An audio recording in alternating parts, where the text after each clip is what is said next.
On June 23, 2018, 12 boys and their coach went cave exploring in the remote mountains of northern Thailand and ended up trapped deep inside a cave underneath a mountain. The world watched in breathless anticipation as the rescue attempt unfolded, and then the news broke that every single one of them had been saved. In the wake of the subsequent euphoria, many people gave thanks to God, giving an all-powerful, if not somewhat ambiguous deity, praise for intervening in the affairs of man. And it's this assertion that got my skeptic senses tingling. I'm Kip Keith, and this is Chalk Thoughts. It was a truly incredible operation in which everything had to go right, and nearly everything did, but we'll get to that in a minute. The problem, though, with crediting an eternal, omnipotent, loving deity with intervening in this instance to save the lives of these 13 individuals is that it raises some difficult questions.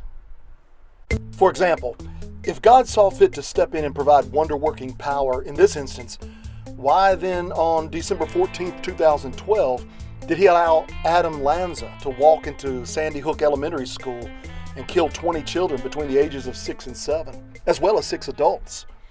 How do you answer the parents of those children? Some would say, well, God's not welcome in schools, and he wouldn't go where he's not welcome. Okay, as weak as that logic is, let's move on. What about a place where God is supposed to be welcome, like his church? Why, for instance, didn't God intervene on June 15, 2015, when Dylan Roof shot up a prayer meeting at Emmanuel African Methodist Episcopal Church in Charleston, South Carolina?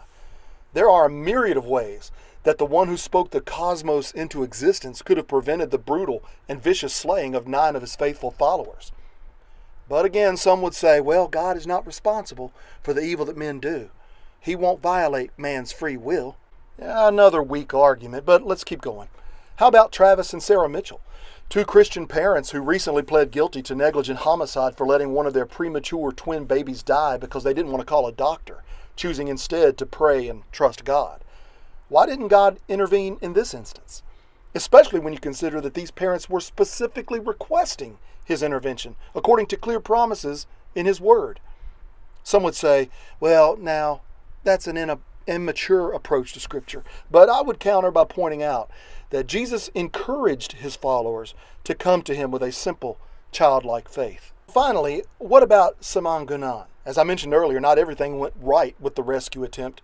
Tragedy struck when this 38-year-old Thai native and former Navy SEAL died when he ran out of air trying to deliver air tanks to the boys. If we credit an all-powerful deity for intervening in the rescue of these boys and their coach, what does that mean to Guna and his family?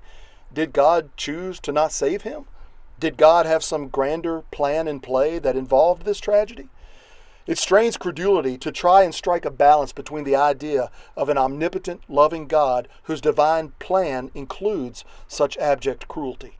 In the end, look, we were all elated to hear that every person trapped in that cave was rescued. It was an incredible and inspiring tribute to human ingenuity and solidarity. And for that very reason, I'm convinced that there was no God involved. The credit goes to the brave and brilliant men and women who designed, facilitated, and executed the operation. That is called humanism. This has been Chalk Thoughts, an intentionally short and woefully inadequate presentation of The Illustrated Skeptic. Visit us at theillustratedskeptic.com.